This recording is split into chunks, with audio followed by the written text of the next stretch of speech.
dar comienzo a la conferencia y lo primero, agradecerles muchísimo la asistencia.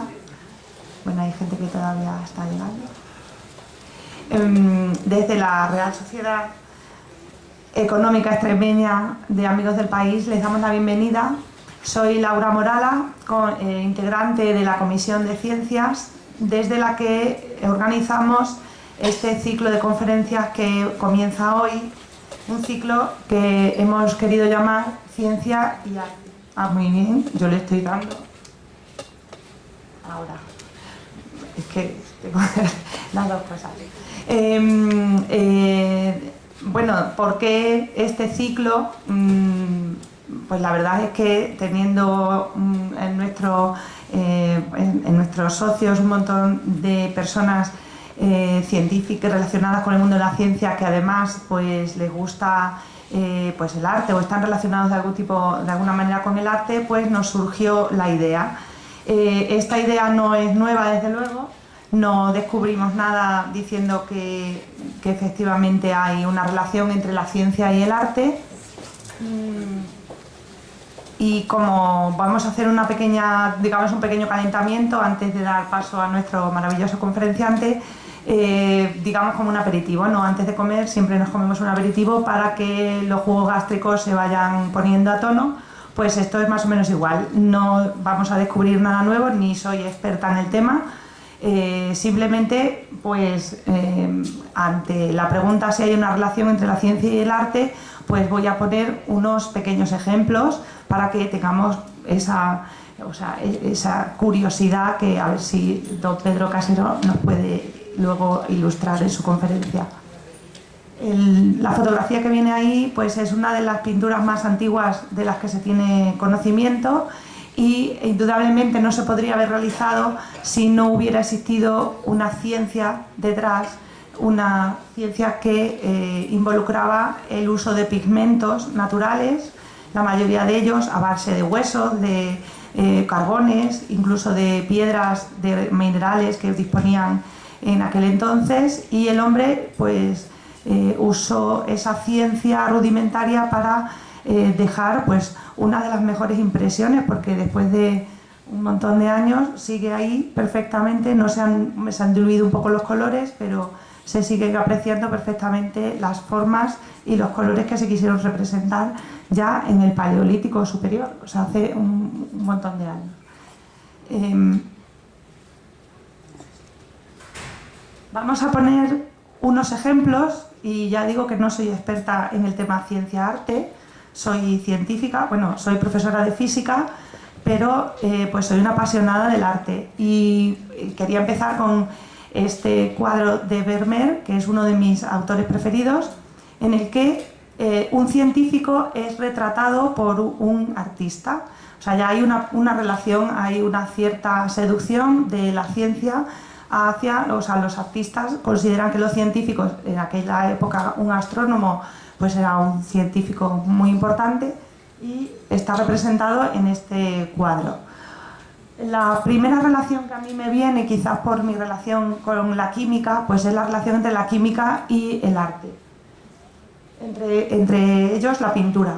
Este cuadro o esta imagen es muy azul, es un azulito muy bonito, y este azul es azul egipcio, es quizás el tinte más antiguo, bueno, después del rinoceronte de Altamira, pero del bisonte. Es que, perdonadme, es que luego viene un rinoceronte y se me ha quedado en la cabeza el rinoceronte. Este azul es un azul que está hecho a base de silicato de calcio y cobre y es muy difícil de conseguir. Todavía no sabe muy bien cómo se hacía, bueno, se ha reproducido, pero el auténtico, el original, los egipcios pues tienen unas técnicas muy depuradas y este es quizás uno de los tintes más antiguos que se utilizaban y es realmente precioso. No tengo una foto aquí de cómo queda en los esmaltes, pero seguro que habréis visto alguna fotografía de algún esmalte de la época egipcia en estos colores azules. Bueno, pasan los años, los tintes son muy difíciles de aplicar si no tienen un sustrato. Normalmente los sustratos eran agua o grasa o incluso huevos. La clara de huevo era un sustrato con el que aplicar el tinte, y hay una gran revolución en el Renacimiento porque se empiezan a utilizar como aglutinante el óleo. Eso da una calidad muy superior a lo que es el acabado de la pintura, y las pinturas mejoran muchísimo porque hay un invento nuevo que es mezclar con aceite y tener las pinturas al óleo. Seguimos teniendo problemas, siendo muy difícil conseguir los colores porque, por ejemplo, el rojo que aparece ahí es carmín de cochinilla, de la cochinilla kermés, que es muy complicado porque ese color se obtiene de los huevos cuando están todavía dentro del insecto. Entonces hay que recopilar, hay que recoger a las hembras, secarlas, después molerlo, en fin, hay un proceso bastante caro, carísimo, y por eso si alguien tenía en su casa un cuadro con este color, pues era un señor que se había gastado un dineral en pagarle al pintor este color. Y los trajes importantes de la Virgen, el manto y tal, pues incluso en Roma se teñían, los senadores llevaban ese color porque era un símbolo de distinción, es muy caro. También es muy caro el azul, del lapislázuli, que claro, a partir de una piedra preciosa, pues también ya resulta caro. Y también era difícil, bueno, no tan difícil, pero también necesitaba un proceso de producción el verde, que era el verde de resinato de cobre. El cobre siempre suele dar los verdes. Seguimos avanzando en la historia y la química sigue presente. Por supuesto, después de la revolución industrial se dispara la producción de colores y la manera de fabricar este tipo de colores, dando lugar a, sobre todo, un invento muy importante que influye muchísimo en la pintura, es el tubo de latón. O sea, poder sacar la pintura del taller y poder conservar la pintura y que no se estropee, que se pueda abrir y cerrar el taponcito y que se conserve y que uno pueda irse al campo a pintar, pues influye muchísimo en la temática, sobre todo de los impresionistas y de todo el siglo, los ismos del principio del siglo XX, porque gracias a que se han llevado la pintura al campo y han podido pintar. Y voy a poner un cuadro de Jackson Pollock, es ya el siglo XX, mediados del siglo XX, y este cuadro no solo tiene una relación directa con la química porque utiliza unas pinturas acrílicas con una determinada textura para que cuando mezclas una pintura con otra no te queden churretes, sino que quede esa textura que parece una escultura más que un cuadro. Porque matemáticos expertos en fractales han determinado que especialmente este cuadro tiene la dimensión fractal más grande conocida. No soy experta tampoco en fractales, pero me pareció un dato impresionante que un matemático se haya entretenido en buscarle la dimensión fractal a un cuadro que en principio sería un cuadro, una expresión artística que no tiene en principio ninguna finalidad matemática, pero pues curiosamente esta lo tiene. A continuación vamos a ver otra imagen de un color que me encanta. La fotografía no le hace justicia, hay que ir a verlo a un museo y ver realmente el IKB, el International Klein Blue, el azul de Klein, de este autor, que lo patentó. Habló con un amigo suyo que era químico y entre los dos hicieron es curioso como la vida da vueltas, querían imitar el azul egipcio, ese azul mate de resinas naturales, y no el acabado, digamos, brillante de las pinturas acrílicas. Entonces consiguieron un acrílico que no parecía acrílico y este color tuvo un éxito total. De hecho, este autor, solo pintaba durante muchísimos años, solo pintaba con este color. Luego ya fue introduciendo el dorado, el fucsia, pero en particular este tuvo mucho éxito. Luego también hay una relación, dejando la química, bueno, esto también es química, pero bueno, esto es un poco más ya la ingeniería, digamos, es las aleaciones nuevas. Por ejemplo, en el caso de Louis Bourgeois, esta escultura que se llama Mamá, yo si mi madre yo le hago una escultura como esta, creo que me deshereda, pero bueno, esta mujer vio a su madre en esta escultura de 10 metros, está hecha de bronce, nitrato de plata para que quede oscura, para que quede negra, acero inoxidable y mármol. Claro, a lo mejor eso se lo dice uno a un señor de la Edad Media y no le parece, porque primero porque no había acero inoxidable como de este tipo, y fijaros la cantidad de cosas que se pueden hacer, la versatilidad, la resistencia y lo bonito que queda. Ahí en la intemperie, una escultura que puede resistir un montón de años por este tipo de materiales.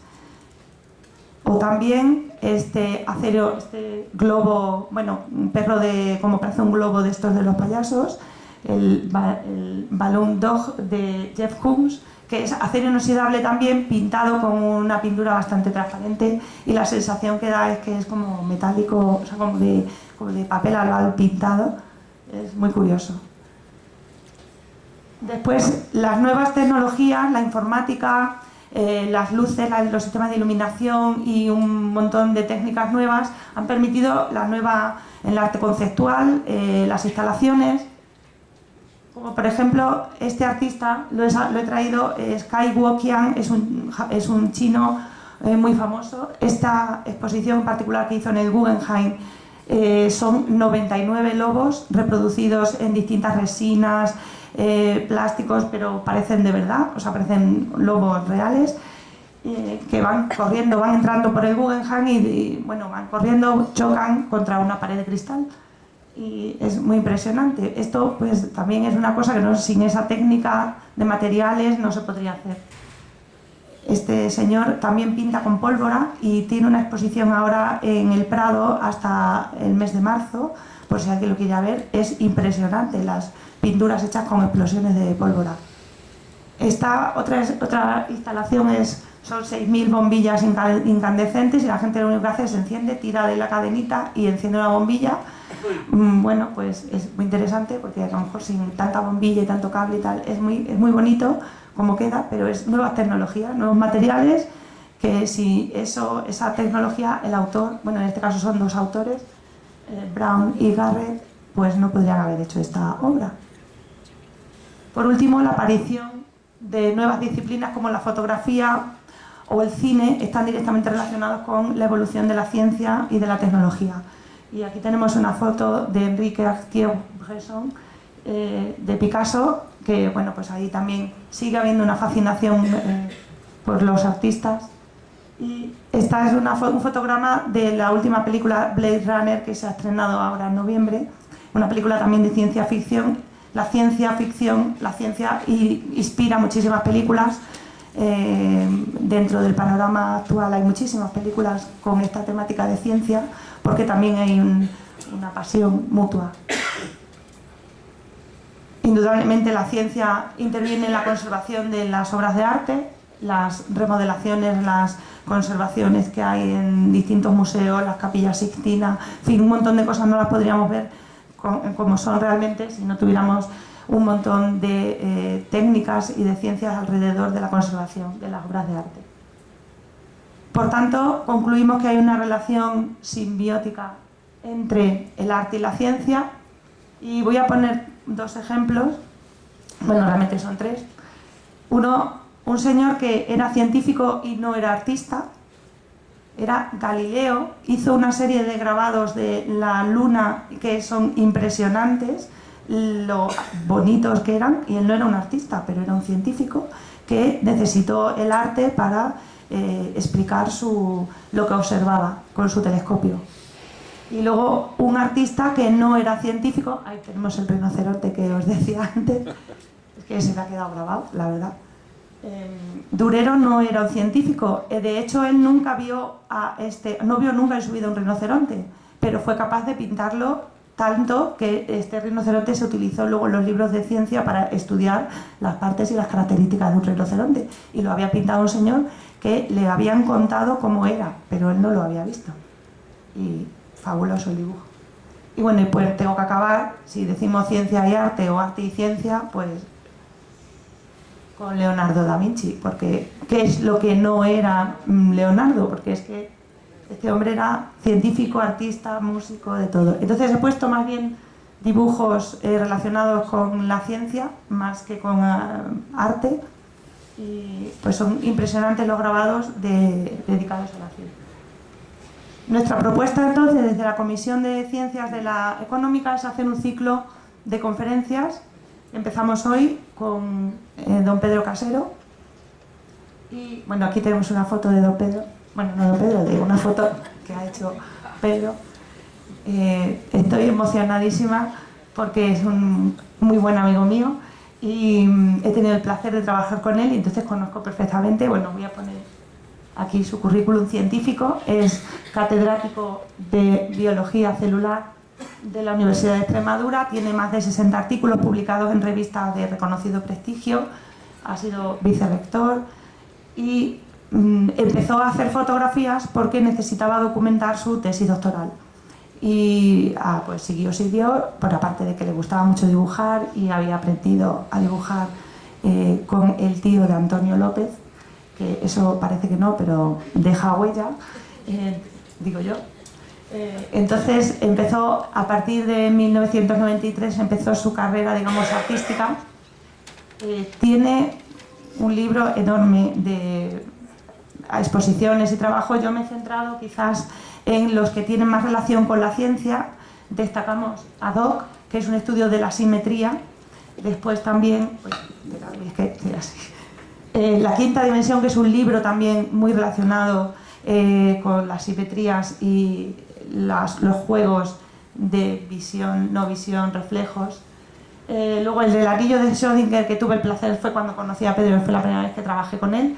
Es un trabajo de ciencia ficción. No sé si alguno recuerda esta obra en la que un científico de mentira descubre incluso un compuesto químico de mentira y hacemos una obra de arte y una serie de fotografías alrededor de una historia sobre un científico y un descubrimiento científico.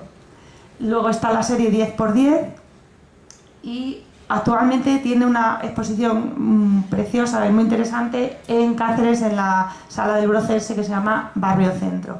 Y para terminar voy a leeros lo que pone el catálogo de Barrio Centro sobre el estilo de Pedro Casero. El estilo artístico. Dice: el uso de la luz y del color, el análisis del objeto descontextualizado y el contraste entre realidad e ilusión óptica como metáfora y paradoja son los ejes cardinales de su trayectoria. Entonces, sin más, os dejo ya con Pedro Casero. Después tendremos un pequeño turno de ruegos y preguntas. Si queréis preguntarle algo, aprovechad ahora, que seguro que os contesta divinamente.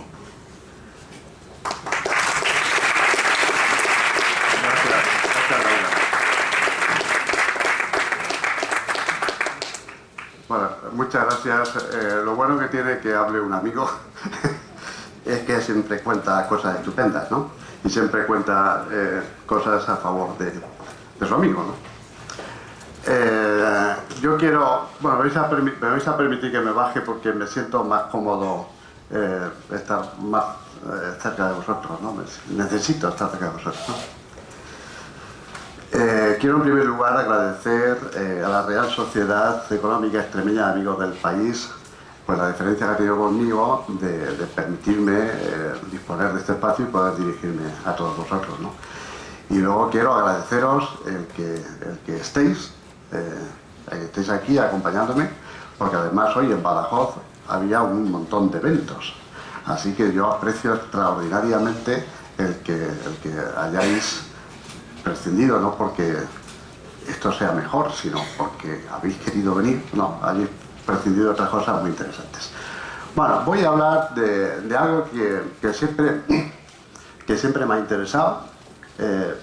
Esto empezó realmente, la historia de esta conferencia empezó con una petición que me hizo la Facultad de Ciencias en relación con los estudiantes, porque había una jornada de curiosidades de la ciencia y había interés en, bueno, pues que los estudiantes pues recibieran ideas, noticias que no fueran exclusivamente científicas, sino que de alguna manera tuvieran una parte de ciencia, pero tuvieran luego también una parte, una proyección social que es diferente pues, a las clases que normalmente impartimos de forma rutinaria, ¿no?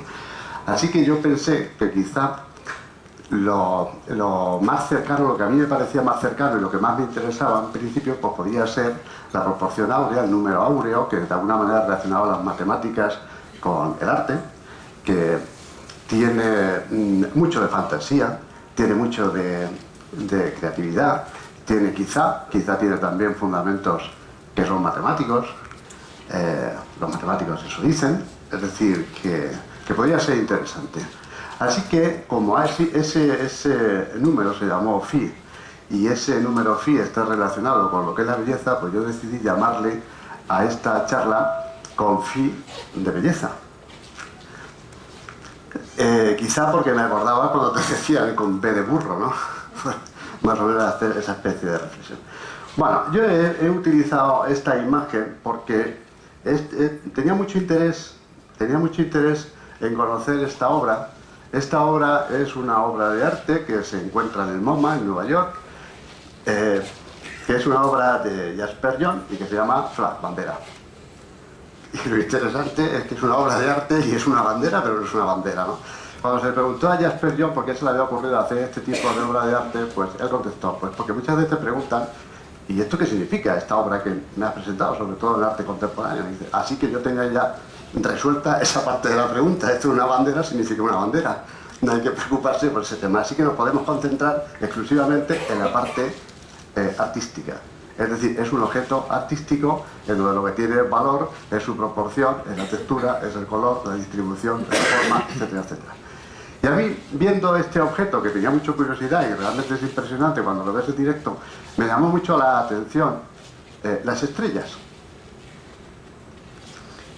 Porque además, en Estados Unidos la bandera está por todas partes. Así que está viendo estrellas por todas partes. Y además hay estrellas por todas partes. Pero claro, las estrellas se pueden representar de muchas formas. Se pueden representar estrellas de 6 puntas, por ejemplo, Israel tiene estrellas de 6 puntas, se pueden representar estrellas de muchas puntas, 12 puntas, muchas puntas, ¿no? ¿Por qué representarlas de 5 puntas? Y entonces, ¿por qué, además, tanta gente tiene interés en resolver una estrella de 5 puntas? Por ejemplo, viniendo por acá, pues me he dado cuenta, aquí en San Antón, en relación con la Navidad, han puesto una estrella y es de 5 puntas. ¿Por qué no una de 6, una de 7? Bueno, luego también pensé que a lo mejor esto tenía que ver solamente por una costumbre americana y que a lo mejor pues estaba reducido más a ese ambiente. Pero es que resulta que muchas banderas de muchos países, de muchas ideologías y de muchos tipos, cuando tienen que poner una estrella de 5 puntas. Solamente Israel tiene una de 6. Pero además resulta que cuando vemos el cine, pues por ejemplo en este caso, pues resulta que también hay estrellas. Y las estrellas que usa el cine son también estrellas de 5 puntas. Ahí, la imagen de la izquierda es Metrópolis y veréis una estrella de 5 puntas y que además está hacia abajo. Esto tiene su gracia. Claro, aquí Metrópolis está hablando de un mundo en donde los sujetos pues están condicionados por una mecánica un poco extraña. Resulta que esa estrella se puede hacer con la punta para arriba o con la punta para abajo. La punta para arriba es positiva, la punta para abajo es negativa. A la derecha veis otras estrellas y por supuesto en Hollywood Boulevard pues tenemos las famosas estrellas y esas famosas estrellas son también de 5 puntas. Estrella de 5 puntas. ¿A quién no le ha pedido su hija o una bota, ¿no? O sea, unas zapatillas de este tipo? Y además tienen que ser de este tipo. Y además buscan la estrella de 5 puntas. Pero ¿y quién nos ha encontrado todas estas estrellas de 5 puntas cerca? Es decir, ¿no? Un café, una zapatilla, una cerveza, estrella de 5 puntas. Incluso la orden masónica de la estrella de Oriente es una estrella de 5 puntas hacia abajo. Esto es una imagen de una ermita del siglo XII que está en Soria, la ermita de San Bartolomé de Uceo. Ese rosetón es una estrella de 5 puntas. Y además esta estrella de 5 puntas, tal y como está dispuesta en el muro, te enseña una cosa interesante. y es que se puede trazar hasta el infinito. Es decir, nosotros empezamos por aquí, por ejemplo, a ver si no me tiembla mucho el pulso, hacemos así, luego hacemos así, luego hacemos así, luego hacemos así, hacemos así, hacemos así, ¿veis? Y estamos continuamente, sin parar, hacia el infinito. Y más allá, decía la película, ¿no? Y curiosamente, no se aprecia bien desde fuera, pero desde dentro es una estrella y hacia abajo. Que tiene mucho que ver con los templarios y tendrá su cuestión, su razón de ser, su mística, cada cual que le dé sus vueltas. Pero resulta que esta estrella de 5 puntas la encontramos en el siglo VI, porque resulta que esa estrella de 5 puntas es el emblema de la escuela pitagórica. Es lo que identificaba a la escuela pitagórica. Ya sabéis que la escuela pitagórica es una escuela de matemáticos, una sociedad secreta, mística, con una serie de particularidades un poco especiales. En concreto, esa estrella en la pentalfa es el pentagrama místico, es el símbolo, y representa la armonía de la salud y la belleza.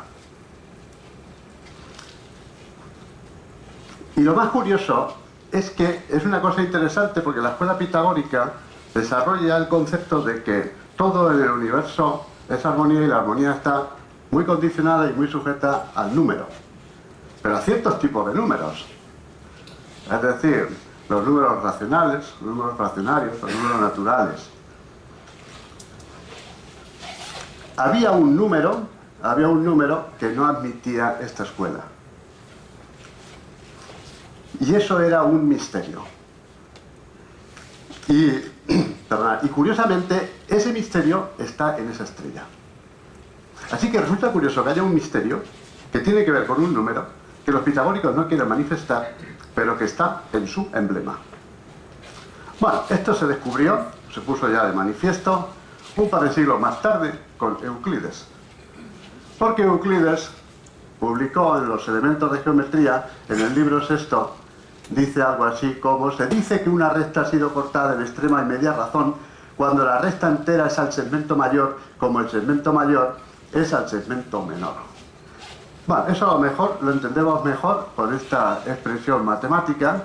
Viene a decir, si utilizamos esa parte, ese segmento de la pentalfa, viene a decir que todo este trozo, x más y, es al trozo x, como el trozo x es al trozo y. Lo que pone aquí.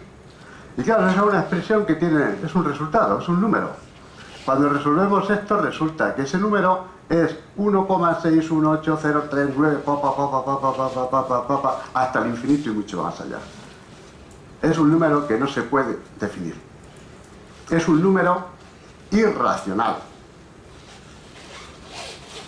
Es precisamente el número que no querían manifestar los pitagóricos. Un número irracional, el misterio de la pentalfa. Bueno, esto es una broma que a mí me gusta decir, el misterio de la pentalfa. Bueno, ese número es el número de oro, la divina proporción, la proporción trascendental, el número divino, la razón áurea, la media áurea. De todas estas formas se ha llamado a lo largo del tiempo.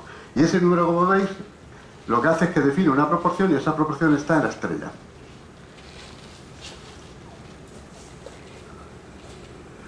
Se define con ese símbolo, que es la letra Phi mayúscula del alfabeto griego. Eso es relativamente reciente porque ese nombre se lo puso Marbar en 1909, es decir, es de principios de este siglo, no tiene nombre. Y ese Phi se lo puso a este hombre recordando a Fidias, que utilizaba en su escultura la proporción, y también a Fibonacci. Bueno, si ahora empezamos a analizar la pentalfa, vemos que esa proporción no está solo en esa línea que yo he marcado, está en toda la pentalfa. Por ejemplo, veis, está en la punta de la pentalfa la relación entre esa x y esa y, es también ese número. Y eso define además un triángulo isósceles, que lo podemos ver mayor, porque eso es otro triángulo isósceles cuando unimos los dos vértices de abajo. Y hay una relación que es el número Phi. Ese triángulo isósceles se llama triángulo isósceles áureo, divino.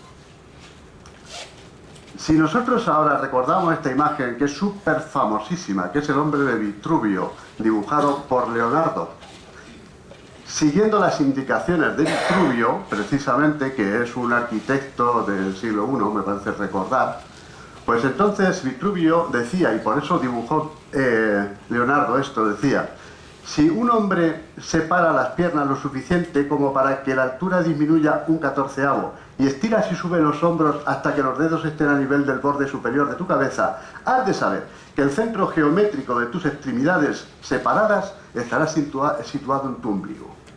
Y entonces podía hacer un círculo, y el centro de ese círculo era el ombligo. Y veis que el hombre está perfectamente inscrito en ese círculo. Bueno, como esto es un tema que va de curiosidades, vamos a utilizar esta imagen y vamos a poner un triángulo isósceles áureo. ¿Veis lo que ocurre? Exactamente en las piernas. O sea, el hombre está totalmente inscrito en ese triángulo isósceles áureo. Bueno, esto es una curiosidad. Luego, por otra parte, si unimos ya todas las puntas de esa estrella, pues nos sale un pentágono, que es un pentágono regular, y es el pentágono áureo. Y el pentágono áureo lo vamos a encontrar también en muchos sitios. Una curiosidad interesante del pentágono es que al hacer el pentágono aparecen 5 nuevos triángulos isósceles, que son este y este. Bueno, pues cada triángulo isósceles, sus lados, siguen guardando proporción áurea.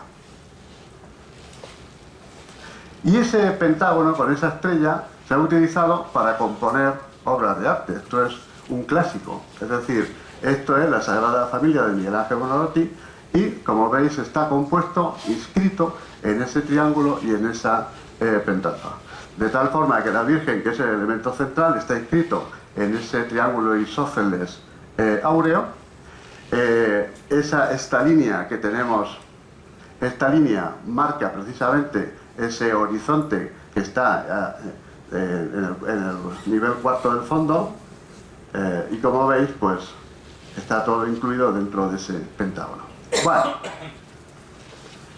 otra cosa interesante es que lógicamente este pentágono y esa estrella pentalfa puede incluir otra estrella pentalfa, y la estrella pentalfa tiene otro pentágono que a su vez puede incluir otra estrella pentágona, y de nuevo podemos llegar hasta el infinito.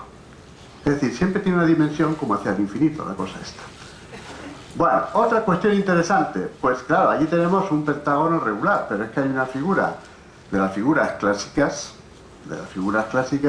que es el dodecaedro regular. Pues el dodecaedro regular está constituido por 12 pentágonos áureos.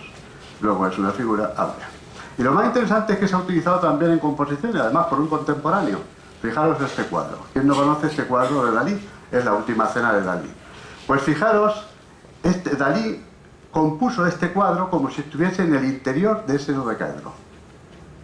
Y lo más interesante es que no está hecho por casualidad, está construido pensando en el dodecaedro regular.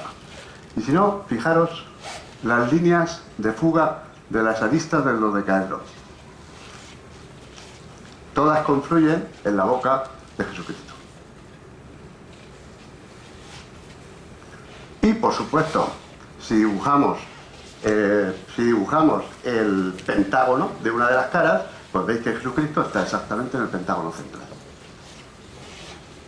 Bueno, y por supuesto, si ahora dibujamos el isósceles áureo, pues está justo en la figura de Jesucristo. Bueno, este pentágono áureo está en la naturaleza. Es la relación simpática que tienen las figuras que guardan proporción áurea con la naturaleza, que están en la naturaleza. No tenéis más que cortar una pera, una manzana, en este caso una manzana, y podéis ver un pentágono regular que delimita precisamente las semillas, ¿no? O también podemos tener pues esta flor, que es muy espectacular, con este aspecto cerúleo, en donde veis un pentágono. Y además la naturaleza, como es caprichosa y es creativa, de hecho nosotros somos creativos porque formamos parte de la naturaleza, ¿no? Bueno, pues si os fijáis, ahí tenemos un pentágono y ahí tenemos otro pentágono girado, ¿no? Y además podemos seguir jugando, porque ahí tenemos una pentalfa. ¿Bien? No sé qué pasa ahí. ¿Le ha dado ok? dice que no tenemos antivirus. Vale, está bien. Bueno, eso, para que no penséis que solamente está restringido al mundo vegetal, pues ahí tenéis pues un animal, una estrella de mar, también tiene esta simetría que es la del pentágono regular. Y como el hombre pues no deja de ser un imitador de la naturaleza en algunos aspectos, pues ahí tenéis el pentágono, que es también un pentágono regular, ¿no? Bueno, este pentágono regular y la estrella y la pentalfa también nos puede servir para crear o recrear otra figura que es muy interesante, ¿no? Vamos a poner centro en ese vértice y vamos a dibujar ese círculo con radio I. Bien, después lo vamos a desplazar, va a ser ese lado del polígono I, lo vamos a desplazar hacia la izquierda, vamos a trazar unas paralelas y tenemos un rectángulo. Un rectángulo. Bueno, pues ese rectángulo es un rectángulo áureo. Es un rectángulo áureo porque el lado menor, o sea, el lado mayor respecto al lado menor, da phi. Da phi. Y ahora podemos seguir jugando con podemos seguir con este juego geométrico. Si yo dejo el rectángulo áureo y dejo esa circunferencia que acabo de trazar, pues veis que la circunferencia está cortando el lado mayor. Pues si ahí trazo una línea, veis que el rectángulo áureo incluye un cuadrado y otro rectángulo. Pues bien, ese otro rectángulo más pequeño es también un rectángulo áureo. La proporción además del lado del cuadrado al lado menor del rectángulo sigue siendo phi. ¿Veis? Phi está siempre. Es una constante. Bueno, claro, podemos seguir jugando porque si hemos dicho que un rectángulo áureo contiene un cuadrado y un rectángulo, pues podemos seguir creando rectángulos y cuadrados. Así que puedo volver a hacer un circulito, ya tengo de nuevo ahí un cuadrado y un rectángulo, puedo hacer lo mismo, seguir, hasta el infinito. Siempre esa dimensión hacia el infinito. Bueno, y escrito en el cuadrado, ahora he puesto esa figura que hemos utilizado anteriormente, ese famoso hombre de Vitruvio de Leonardo, porque el hombre de Vitruvio, siguiendo las indicaciones de Vitruvio, si una persona está de pie, con los pies juntos y extiende las manos, queda inscrito en un cuadrado. Y por eso Leonardo lo dibujó de esa manera, inscrito en un cuadrado. ¿Lo veis? La longitud de los brazos extendidos de un hombre es igual a su altura. Y claro, si tenemos un cuadrado, pues nada nos impide hacer esas dos diagonales, y entonces resulta que las diagonales se cruzan justo encima de los genitales, que es lo que decía Vitruvio, que era la proporción ideal de un ser humano. Bueno, si esto lo llevamos ahora a una imagen moderna, pues tenemos una magnífica fotografía de Helmut Newton. Esta fotografía es una fotografía súper famosísima porque además hay dos juegos. Están vestidas y están desnudas. Y están exactamente igual. Quiere decir que no es una fotografía instantánea que Newton hizo en ese momento aprovechando que las modelos pasaban. Es que las colocó de esa manera, ¿no? Y las colocó vestidas y después desnudas. Si os fijáis, he cogido la modelo que está más frontal y más cercana a nuestra visión, la he inscrito en el cuadrado, teniendo en cuenta que tiene tacones, y veis que el cruce lo hace exactamente donde dice Vitruvio, ¿no? También Vitruvio, y Leonardo lo hizo, dice que un individuo, el canon de belleza, sería que si dividimos el individuo en 8 partes, una parte es precisamente la dimensión de la cabeza. Eso además, este canon, lo utilizó Lisipo en aquella escultura y se consideró un canon de la belleza desde la época clásica. Si ahora nos vamos a nuestra famosa foto actual, pues esta modelo es una modelo que nos resulta tan atractiva porque sigue ese canon. Luego también, más cosas que podemos ver, es que este hombre lo podemos inscribir en un rectángulo áureo y entonces vemos que hay una proporción muy bien definida desde la cabeza hasta el ombligo, del ombligo hasta los pies. Si esto lo trasladamos a la imagen actual, pues veis que encaja perfectamente con ese individuo que es una persona actual. Y lo mismo podemos seguir haciendo.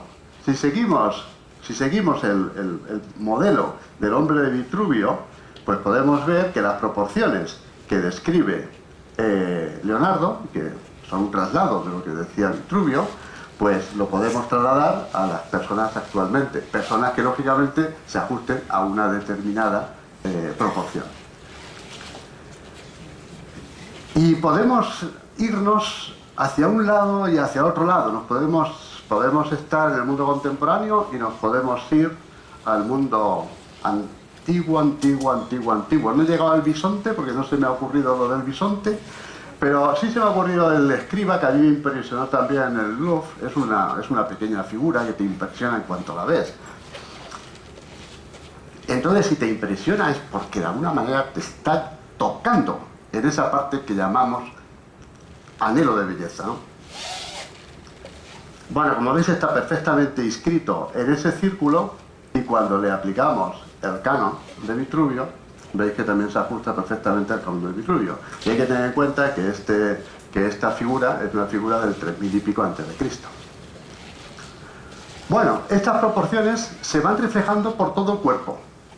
Por todo el cuerpo. De hecho, ven unos compases que son compases áureos, que los podéis ir utilizando para ver si estáis proporcionadamente adecuados. Eso a veces es decepcionante y a veces no, ¿no? Pero bueno, que lo venden y lo podéis utilizar, ¿no? Entonces, por ejemplo, veis que hay una relación áurea entre el brazo y el antebrazo, entre el brazo y el antebrazo, entre la mano y el antebrazo. Veis que esa proporción se da en un individuo normal también. Se da también entre la longitud de las falanges, incluso la anchura de la mano. Es decir, podríamos reconstruir teóricamente un individuo idealmente bello, basándonos precisamente en estas proporciones. Y el rostro es algo muy interesante. Esta imagen es un dibujo de Leonardo. Leonardo es un hombre del Renacimiento. Como muy bien ha dicho Laura, un hombre del Renacimiento con mucho interés por lo que es la ciencia, mucho interés por lo que es la geometría. Conocía, como después vais a ver, a Lucas Pacioli, era un gran matemático. Fue muy amigo de Lucas Pacioli, por consiguiente estaba muy interesado por conocer cuál era el patrón de belleza en el rostro. Y por eso tiene este dibujo con todas esas líneas en donde él establece qué distancia debe haber entre ojos, etcétera, etcétera. Bueno, pues es que realmente existe también ese patrón áureo en el rostro. Aquí tenéis, he cogido otra figura, bueno, una modelo, que es la que está a la izquierda, y luego en el centro tenéis la figura de Nefertiti, que también es una figura que nos sobrecoge por la belleza. Entonces veis que la distancia desde el inicio del pelo a la nariz y de la nariz al mentón pues guarda una proporción áurea en esta figura. Se supone que eso debe ser una proporción adecuada. Y en esa estatua griega, de la Grecia clásica, siglo IV más o menos, pues también veis que hay esa proporción, ese canon de belleza exactamente igual. Esas proporciones veis que también se pueden reflejar en la longitud de la nariz y la distancia entre las cejas y la boca. Se puede hacer en la anchura de los ojos en relación con la anchura de la boca. A lo mejor por eso decimos, esta persona tiene la boca grande o esto tiene los ojos, ¿no? Porque de alguna manera nuestro cerebro está pensando en esa proporción áurea y vemos que al que estamos mirando no se ajusta. Y si no se ajusta decimos que tiene los ojos justos, o si no, que tiene la boca grande. ¿De acuerdo? Probablemente, es posible. Bueno, ahí también, este caso es interesante, es decir, más o menos la proporción áurea dice, o la proporción ideal dice que la distancia entre el extremo de los dos ojos guarda una relación áurea también con el tamaño de un ojo, ¿no? He cogido una modelo que tiene unos ojos preciosos, ¿no? Y le he llevado el rectángulo áureo para ver la proporcionalidad. Y veis que no se ajusta del todo, porque el ojo, que debería estar en el rectángulo pequeñito, pues no encaja bien, ¿no? Ahora, si en lugar de ajustarle el rectángulo al globo ocular, se lo ajustamos al maquillaje, entonces, ¿veis? Eso a mí me llama la atención, porque algunas veces dicen, oye, maquíllate bien el ojo, que qué bonito y qué grandes te han quedado. ¿No? Pues a lo mejor tiene algo que ver con esto. Pero además es que es curioso porque como esto es un divertimento nos podemos divertir y entonces decir, bueno, pues no voy a utilizar a esta modelo, que al fin y al cabo es una modelo. Voy a buscar un elemento que pueda ser un elemento de alguna manera que no tenga nada, que no tenga nada que ver con nosotros. Y este es el escriba. Le hago el mismo juego que a la modelo. Veis que tampoco se ajusta, pero este escriba también tiene maquillaje. Como la modelo. Los egipcios les gustaba maquillarse los ojos. Lo ajusto al maquillaje y perfecto, queda encajado. Así que es importante maquillarse. Bueno, las proporciones llegan hasta los dientes, o sea, y mucho más. Esto también es hasta el infinito, ¿no? Y mucho más. Incluso este médico, que es un médico maxilofacial, me han dicho que va a haber una charla precisamente de un cirujano maxilofacial, así que esta parte se la voy a dejar a él porque seguramente va a ser más interesante. Pero bueno, este doctor Maxwell, que es un doctor californiano, pues basándose precisamente en las proporciones ideales que debía tener la cabeza, diseñó esta máscara. Entonces esta máscara que veis ahí a la derecha es una máscara teórica, debe ajustarse a los rostros que consideremos más bellos. Y él, bueno, hizo un experimento, que no voy a entrar en el experimento, voy a ir a los resultados positivos. Entonces vio que cuando esa máscara se la colocabas a un rostro que todos reconocemos como muy bello, se ajusta perfectamente. Pero como este rostro más o menos es un rostro contemporáneo, pues nos vamos a Nefertiti, que es mucho más antigua, y vemos que encaja también perfectamente. Y además se encaja perfectamente independientemente del color de cara que tengas, etcétera, etcétera. Bueno, pero las proporciones no se reflejan solo en individuos. Nosotros tenemos las proporciones, pero nosotros somos los que construimos las cosas. Así que Vitruvio dijo que como nosotros somos los constructores, nosotros lo que hacemos es trasladar nuestra proporción a los edificios que hacemos, de tal forma que esos edificios serán tanto más bellos cuanto más se ajusten a esa proporción, que es la proporción áurea. Bueno, y ahora empezamos ya a buscar edificios y a empezar a medirlos, ¿no? Bueno, un edificio que es interesante y que está en todas partes son las pirámides de Keops. Cuando se mide la distancia desde este punto a la mitad de la cara, y esa distancia se divide con la distancia desde este punto al centro de la pirámide, que veis ahí, al centro de la pirámide, esa relación es áurea. Es áurea. Bien. Hay que tener en cuenta que esto es del año 3000 al 2500 a.C. Euclides es del siglo IV, es decir, mucho después. Es decir, no podían conocer esta idea. A lo mejor es que los griegos lo que conocían era lo que habían dicho los egipcios. Ahí está la cosa, porque claro, nosotros pensamos que nuestra civilización, su origen, está en los griegos. A lo mejor resulta que los griegos se pasaron por Egipto y alguna cosa aprendieron también, ¿no? Bueno, el Partenón es otro clásico, ¿no? El Partenón es otro clásico al que se le ajusta la proporción áurea, ¿no? Además, aquí es fácil ajustar la proporción áurea, porque como le faltan piedras, pues le colocan las piedras donde Pero sí, es cierto que se ajusta la proporción a la proporción áurea, ¿no? Ahí veis, por ejemplo, este rectángulo áureo que circunscribe al Partenón. Y aquí tenéis, por ejemplo, que las metopas y los triglifos también guardan una proporción áurea, etcétera. O sea, que tiene, en efecto, esa proporción. Notre Dame de París, este es otro clásico, ¿no? Ese segundo cuerpo, el rosetón, respecto de la barandilla, o sea, de la parte de arriba, pues también guarda una proporción áurea, etcétera, ¿no? Y este es otro clásico que está en todas partes. Este es el edificio de las Naciones Unidas, y también, si pones un rectángulo áureo, queda perfectamente encajado el rectángulo áureo. Entonces esto me dio una idea, digo, nosotros tenemos otro edificio así y no está en ninguna parte, ¿no? Y entonces pues me fui y le hice una foto al edificio de Caja Badajoz y le inscribí el rectángulo y se le ajusta. Veis que se le ajusta la parte que se ve, luego la parte de abajo están los árboles y no se ve, entonces la parte que se ve, bueno, pues a lo mejor una cosa así tan grande pues nos resulta más atractivo porque se ajusta al rectángulo áureo, ¿no? Bueno, no le he preguntado si lo pensaron desde el principio eso o fue, ¿no? Vale.